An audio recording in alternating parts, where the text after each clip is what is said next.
Welcome to Spotlight Santa Monica. I'm Sandy Jacobson. Today I'm going to introduce you to the people who keep our city safe and protect our environment, helping to make Santa Monica the place to live, work, and play.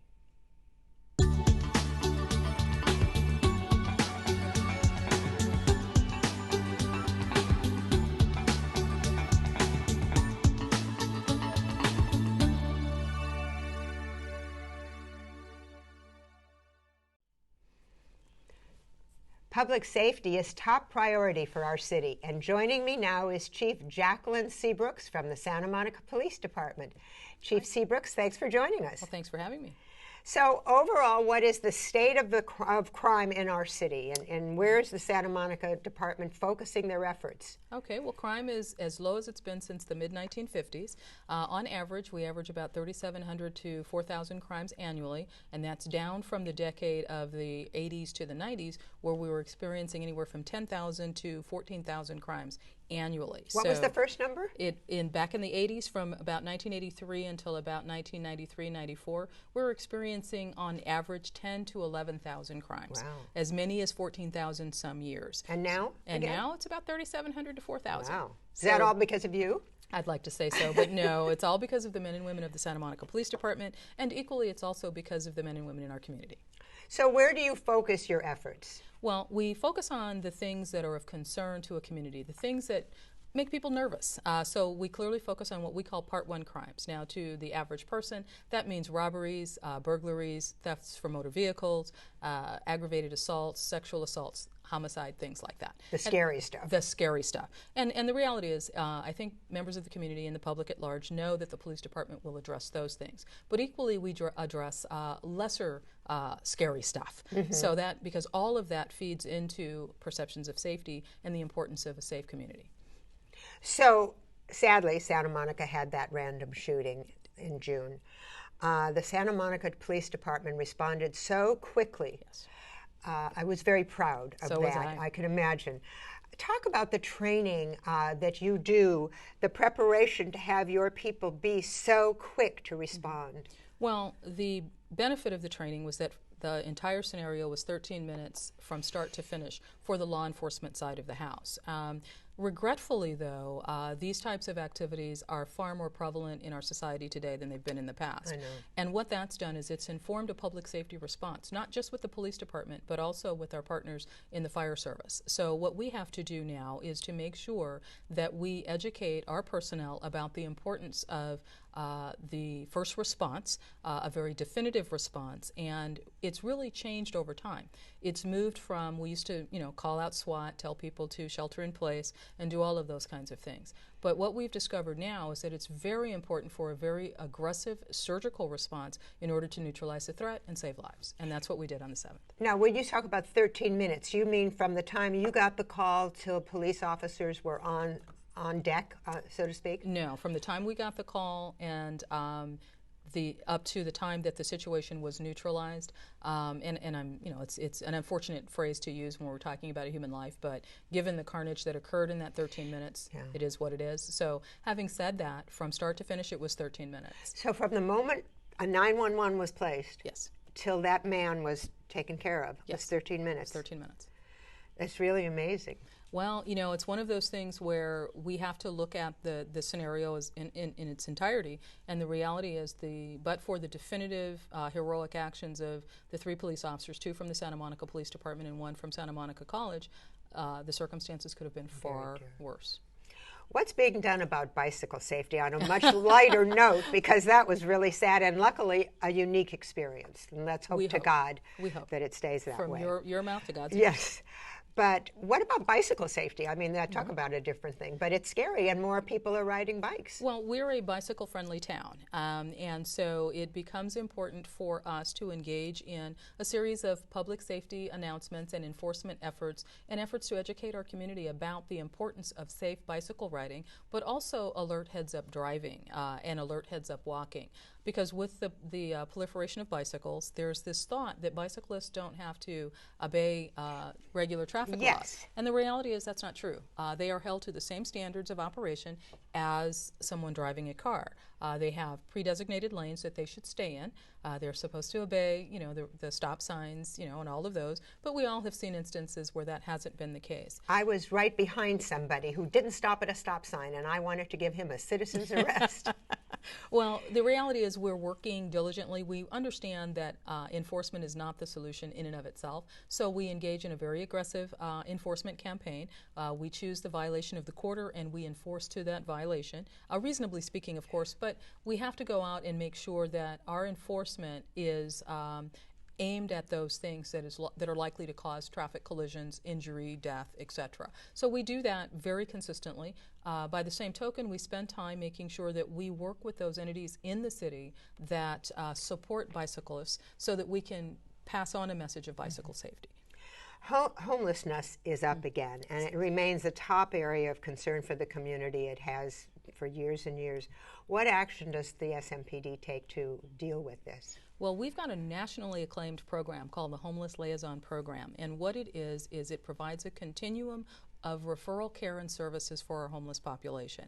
We understand, again, that enforcement by itself is not the only solution to the challenge. So we work with our social service providers, we work hand in hand with the fire department on identifying chronic homeless individuals, and we do everything that we can leveraging our relationships with not-for-profit entities, with the VA, with state and local services to ensure that what we can do is get folks the treatment that they need and also to get them in residence.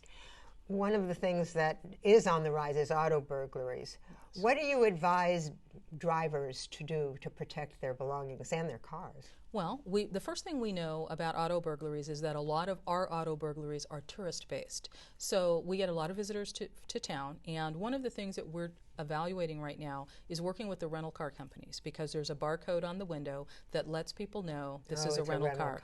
And so we are trying to encourage rental car companies to put those barcodes not on the windows, but in another less conspicuous place so it doesn't scream that out. Yeah, hello. Yeah, and we all know that, you know, we're a destination location, and so if you see one of those cars, 10 to 1, there's something in it. Now, that's what we do with our visitor population. What we do with residents and other folks who are here more frequently, we say don't leave your valuables in the car. Don't leave your iPad, even if you're only going to be gone 5 minutes, because it's never 5 minutes. We always say don't leave valuables inside the car invisible, because auto burglary is a crime of opportunity. Don't leave large amounts of change inside the little coffee cup holders, things like that. Don't leave all of your shopping stuff on the back seat. And equally, when you go to move things from the interior of the car to put it in the trunk, do it before you arrive at your destination. Don't give people the opportunity to see what you have and then take advantage of the opportunity. Yeah, I have been guilty of that myself. Let's talk about your top priority as chief. We only have a minute left, but tell me what it is. My priority is to make Santa Monica as safe as it's ever been. If we can get our statistics even lower, I would be happier, because the ability for a community to feel safe is a draw. It lets people come here to shop, live, and recreate, and what that does is that makes us all feel warm and fuzzy about being employees of Santa Monica. Well, I certainly feel warm and fuzzy about you, Chief. Thank you so much. Well, thank you. For more information, please visit santamonicapd.org. Up next, from police to fire, the Santa Monica Fire Chief is here. Stay tuned.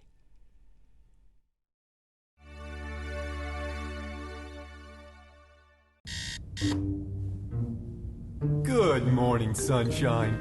If he were, he'd tell you, right? You're too healthy to be. He didn't look sick. What if you weren't safe every time? What if he's sleeping with his ex? What if it broke? If you are HIV positive, what happens next? You don't have to live with Mr. Doubt. Common Ground offers free testing and care for HIV and STDs, including hepatitis. Just stop by or call us. It's time you know. I thought I had everything under control. Then, one day, something happened. I didn't know how to stop it. I didn't know there was help. Until someone told me. Providing access to justice, the Legal Aid Foundation of Los Angeles can help with domestic violence issues, eviction defense, government benefits, immigration, and other civil legal issues.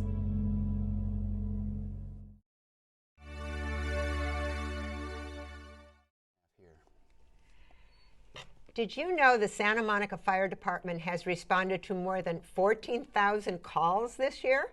Joining me now in his spare time is Fire Chief Scott Ferguson. Chief, thank you for joining us. That's my pleasure. 14,000 calls? Yes, it's grown quite a bit. Yeah, were they all fires? Oh, no. Really a small portion of them are fires. Most of what we do are medical calls. Oh. We do a handful of service calls, but I'd say probably 80%, give or take, are medical related. Probably only 110 or so are fire, and 50 are what we'd consider real serious fires. So that's not quite as bad. So then you had the time to come on today, and we thank you. A lot of calls, but yeah, you're right. Yeah, I don't go on all the medical calls. So it makes sense. Speaking of that, are most of the firefighters paramedics or vice versa? Well, all of our paramedics are firefighters, but not all of our firefighters are paramedics. Okay. Right. I understand that your family's kind of in this biz. 3 generations, huh? Yeah, it makes it interesting. It provides a little perspective. You can imagine what Thanksgiving Day looks like at our house. Yeah, my father is a retired fire chief. Here, from Santa Monica? No, he actually started in Washington, Orange County, but he moved up to Washington State where he retired. And my brother is a battalion chief in Washington, Eastern Washington. My son is a firefighter up in Washington State. So 3 generations, wow. A lot of stories to tell. What's changed in the past 30 years, besides your family? Yeah, well, you know, the thing that is most interesting, it kind of comes with our name. I mean, you hear that we're a fire department. When my father started, we were mostly that. I mean, building construction was mostly dimensional wood. Right. You get a lot of fires. They were not EMTs or paramedics like we are today, so they might have had like Red Cross first aid. In fact, the ambulance companies will run out of mortuaries and hospitals. So I guess the thing that changed the most in 30 years is while we still have fires, the things that burn are a little bit different. They burn hotter. There's a lot more synthetics, and so while we have fewer fires, they're more dangerous and volatile. There's a lot more involvement or investment in prevention. We're a 100% sprinklered city, so any new building that's built has got sprinkler systems. And then we focus more on medical calls, special operations. So we have hazmat and trench rescue and confined space rescue. So, and then we have an airport. Wait, what's trench means? Like someone falls in a ditch? Yeah, you can imagine a construction site. Somebody digs a trench, hasn't necessarily shorted it appropriately, and somebody's inside of it, and then the walls have a tendency to collapse sometimes. Yeah, so we've got the equipment, the heavy equipment trained to be able to go in and shore them up.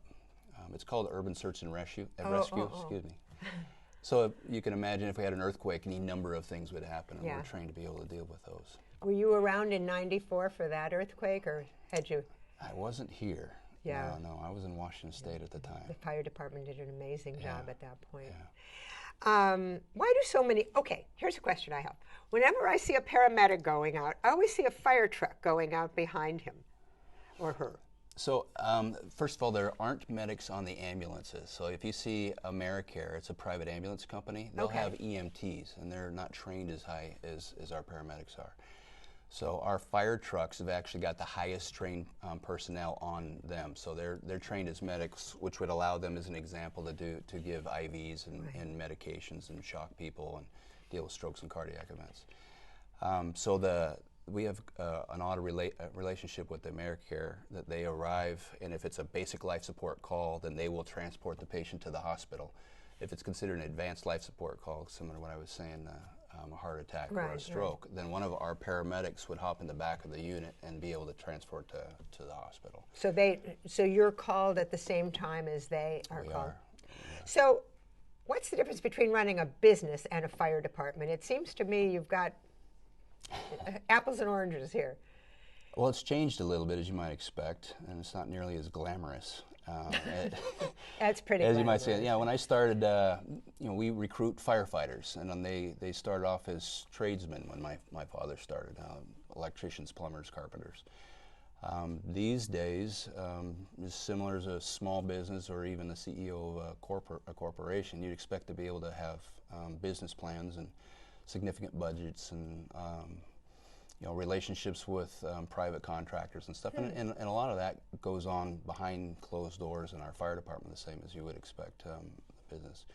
The education that's expected now for a firefighter Started, like I said, to be a tradesman with a high school education. Now we're encouraging bachelor's and master's degrees in things like management and business. So my city manager is a Harvard and Yale trained city manager, so he wouldn't expect me to run in and expect that my reputation would get us what we need. Right. He expects a good plan, and so there's a lot more to it than it used to be. Is that why Santa Monica is considered a Class 1 fire department? And what does that mean? Yeah, Class 1 is, if you see it on the side of our apparatus, it refers to the Insurance Services Office. So it's basically a business that's run out of back east that's provide insurance companies with like a designation or a rating for your fire services, your emergency services. You mean that you're prepared to fight a certain kind of fire? Is that kind of what you're saying? How prepared you are is probably more like it. So they have a scale of 1 to 10, and if you're a 10, you're probably not in an organization or a community that's as well prepared as a 1. And so they assign a rating, and Santa Monica is considered Class 1 rated. It's kind of like our Academy Award. Yeah. Okay, that sounds so good. that's pretty cool. So to kind of put it in context, I think there's only like 62 in the entire country that are rated 1, and there's only 12 or 13 in the state of California. Well, if I catch fire, I sure hope I'm here. Yeah. It measures our water supply, our dispatch centers, and the quality of the apparatus. So. What's community paramedics? We were talking about that before. You talk about community paramedics. Yeah, I like a good Western, and it feels like it's coming full circle. It reminds me of when the doctor used to come out with his, old tattered, leather bag. It's more of an in-home service. It's a little bit more comprehensive than that, but it's a little bit more of an in-home service where you'd expect there to be more wellness focus. And then maybe after you've been discharged from the hospital, then they'll come and visit with you to ensure that you're doing well, to try to keep you from being readmitted into the hospital. Is this someone from your department? Well, it is. It's a new trend, and it comes part from the Affordable Care Act, from Obamacare.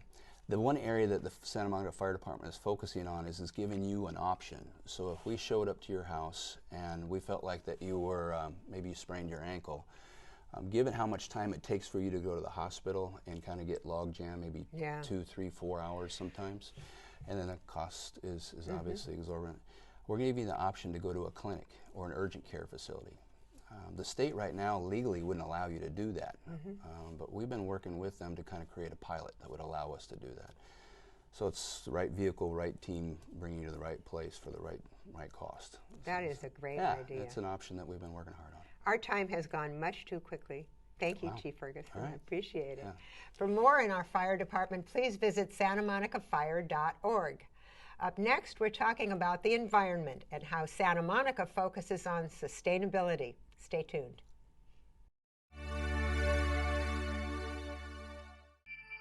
Experience Highway's Performance Space and Gallery. I knew my journey would lead me to a place where I'd find a highway that I could travel to the beat of my own drum. Ride out the storm, 95 Joey died, but Deadly was born. And there would be no limits to the vibrancy of my performance. Join us each week at Highway's Performance Space and Gallery and live without limits. Log on to highwaysperformance.org. Oh, hi, Rosa. Is it time for Mama to have our baby? No, sweetie, it's time for you to get a checkup. A checkup? Can I go, please? The services of Women in Children's Hospital are integrated into the new LAC USC Healthcare Network, where superior medical professionals provide clinical research and complete patient care for your community. Ouch. Our staff is dedicated to you and your family.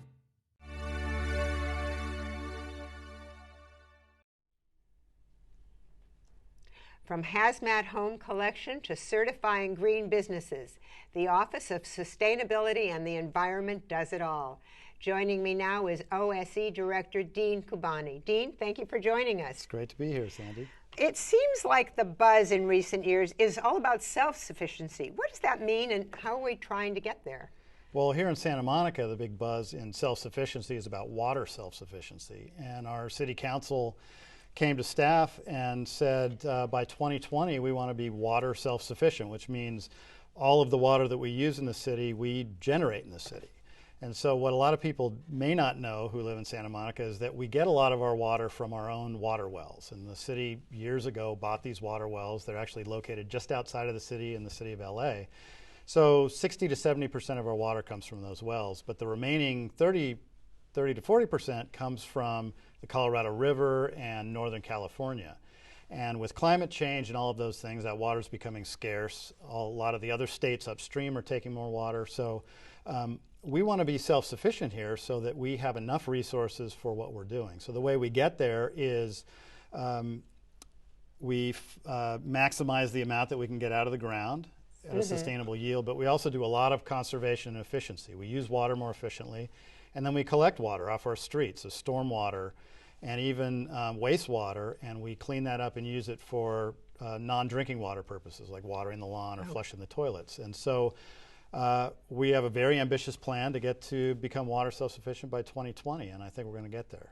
It's a big job. I mean, 30%. Is there ever anything like Catalina does with reverse osmosis on the ocean? We are not doing that now. We have a what's called the SMRF, the Santa Monica Urban Runoff Recycling Facility down by the pier, and that collects runoff from the road and it treats it and we reuse that. There's a space on there for reverse osmosis, and we're actually going to put a reverse osmosis machine in there so that we can use some of that water and treat it to drinking water purposes for emergencies and things like that. We should explain what reverse osmosis is. I'm familiar with it because we had a water maker, but right. It's basically a very highly effective water treatment system that will take salt water or any kind of polluted water, and it runs through a series of filters to get very purified drinking water. And it is. You never can tell the difference. You can drink it. There have been some notable successes, energy efficiency successes. Take a moment to explain what's happened, like at the pier and street lights, and how'd you do that? Right. Well, this has been a big focus beginning last year in our office, where we're trying to look at where we can use energy more efficiently. Down at the pier, we replaced all the lights, all the way, it's called the necklace lights, all the way around the pier, the lights on the carousel. We've replaced lighting in a number of our parking garages. We have 5,000 street lights throughout the city. We've replaced 700 of those with very efficient LED lights now. We replaced the pool pumps in the pools with more efficient pumps. So last year, just on a few of those projects, we were saving about $160,000 a year in energy costs, and we just got started. A new project, if people want to drive down into the parking garage under the main library, we just retrofitted all those lights. The lights that used to be in there were over 200 watts each light. Now they're 42 watts. And they're dimmable. So when there's motion sensors, and if there's no movement for over 15 minutes, they dim down to 21 watts, which is still plenty of light to see and get around, and it provides a very safe atmosphere, but it uses 1/10 of the electricity it used to use. So that one project saves the city $50,000 a year. It doesn't feel scary down there? No, not at all. Not at 40%? Actually, the quality of the light, it's seems brighter now with the lower wattage bulbs. Wow. Just because the technology in the new light bulbs is really fantastic. So let's talk about electric cars. What's Santa Monica doing to promote the use of these cars? Well, we really definitely want to promote them because they're clean burning cars. There's no emissions coming out of the tailpipe. What Santa Monica has really been doing to encourage it is to try and provide the infrastructure, the charging stations. So there aren't electric vehicle charging equivalent of gas stations on every corner right now. So for people to want to buy electric cars and use them, there needs to be facilities and public places that they can access. So we've been installing them in our parking structures and parking lots throughout the city. We have over 30 chargers located throughout the city right now that are available for public use. We have at least another probably 40 going in within the next year. So anybody who has an electric car can just drive up and plug in? They can plug right in. Right now there's no charge to use it, I guess pun intended. Eventually we will be tracking the electricity use, and there'll be a fee for that electricity use, but it's usually typically pretty small. Yeah, because people don't stay that long. Yeah. So, but yeah, really people can just, if they have an electric car, there's a vacant spot, they can come in and plug in and top up their car. Do they still have to pay a meter? They still do have to pay if they're in a parking structure or like on the pier, they'll have to pay the parking fee. The City Council has just recently extended a free parking at meters on the streets for electric vehicles. Oh, for electric. Yeah. Oh, I have to tell my daughter, she drives one of those. Right, yeah. so if you have the right sticker on your car, you don't have to pay for parking.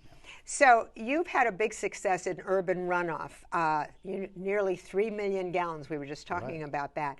But you did that with the city of Los Angeles. What are some of your other priorities in the coming years? Well, some of the big things that we're working on are not just kind of capturing and treating the runoff and keeping the pollution out of the bay. We've been focusing on that for years and years, and we've done quite a bit with it. But now we're looking at capturing that water and reusing it. Oh, that's what you were talking about before. We have this Smurf down by the pier, the recycling facility, and we use that water for irrigating some of the parks, toilet flushing, but our limiting factor is the size of the reservoir. We treat a lot of water, up to 500,000 gallons a day, but we have a pretty small reservoir, so we can't store it. Right. Is that over at Bundy and Wilshire? Is that the... No. This is down right next to the pier. Oh. But we're looking for another location to build a much bigger reservoir where we can keep, as we treat the water, we can store it and then use it more widely throughout the city to offset the use of drinking water for, again, irrigation, flushing toilets, and other types of things. In the 1 minute we have left, talk a little bit about food sustainability. Food sustainability is something we've been focused on for the last couple of years, and I think most people don't think about the impacts to global sustainability from what they eat. There are a lot of resources that go into food production and transportation, and the things that we tell people are try and buy your food locally. It does a couple good things. It helps support local farmers and producers, and it also reduces the environmental impacts from transporting your food halfway around the world. If you buy it from a farmer in Los Angeles County, eat lower on the food chain. The amount of energy and resources, water and food and fertilizers and chemicals that go into producing a pound of beef versus a pound of vegetables, there's no comparison. Yeah. And so we ask people to think, cut out meat once a week. And buy organic. Right. It helps to reduce the amount of pesticides and chemicals that are out there in the environment. Some very good suggestions. Thank you so much. Oh, it's my pleasure. For more information, please visit sustainablesm.org. Thank you so much for joining us for Spotlight Santa Monica. Join us next time for more of the people and departments that make Santa Monica such an amazing place to live.